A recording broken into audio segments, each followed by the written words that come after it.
ದಾವಣಗೆರೆಯ ಆರಾಧ್ಯ ದೇವತೆ, ಪುರಾತನ ದುರ್ಗಾಂಬಿಕಾ ದೇವಾಲಯವು ದುಗ್ಗಮ್ಮನ ದೇಗುಲ ಸುಮಾರು 200 ವರ್ಷಗಳ ಇತಿಹಾಸ ಹೊಂದಿದೆ.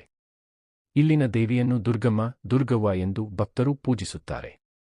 ಪ್ರತಿ 2 ವರ್ಷಕ್ಕೊಮ್ಮೆ ಅದ್ದೂರಿಯಾಗಿ ನಡೆಯುವ ದುಗ್ಗಮ್ಮನ ಜಾತ್ರೆಗೆ ಹೆಸರುವಾಸಿ. ವೆಕೆಪ್ಟಿಯ ದಾವಣಗೆರೆ ದುಗ್ಗಮ್ಮದೇವಿ ದೇವಾಲಯದ ಪ್ರಮುಖ ಮಾಹಿತಿ.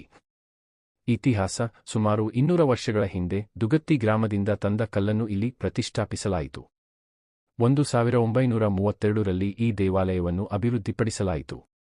ಜಾತ್ರೋತ್ಸವ: ಪ್ರತಿ 2 ವರ್ಷಕ್ಕೊಮ್ಮೆ, ಸಾಮಾನ್ಯವಾಗಿ ಮಾರ್ಚ್ ತಿಂಗಳಲ್ಲಿ ನಡೆಯುವ ಜಾತ್ರೆಗೆ ಲಕ್ಷಾಂತರ ಭಕ್ತರು ಬರುತ್ತಾರೆ. ವಿಶೇಷತೆ: ಜಾತ್ರೆಯ ಸಂದರ್ಭದಲ್ಲಿ ಹಳೆ ದಾವಣಗೆರೆ ನವವಧುವಿನಂತೆ ಸಿಂಗಾರಗೊಳ್ಳುತ್ತದೆ. ಭಕ್ತರು ಕಂಕುಳಲ್ಲಿ ಹುಲ್ಲು, ಟಗರು ಹಿಡಿದು ಬಂದು ಹರಕೆ ತೀರಿಸುತ್ತಾರೆ. ಆಚರಣೆಗಳು: ಜಾತ್ರೆಯಲ್ಲಿ ಮಹಾಪೂಜೆ, ಚರಗ ಚೆಲ್ಲುವ ಕಾರ್ಯಕ್ರಮ, ಕುರಿ ಕಾಳಗ ಮತ್ತು ಕುಸ್ತಿ ಪಂದ್ಯಗಳು ನಡೆಯುತ್ತವೆ.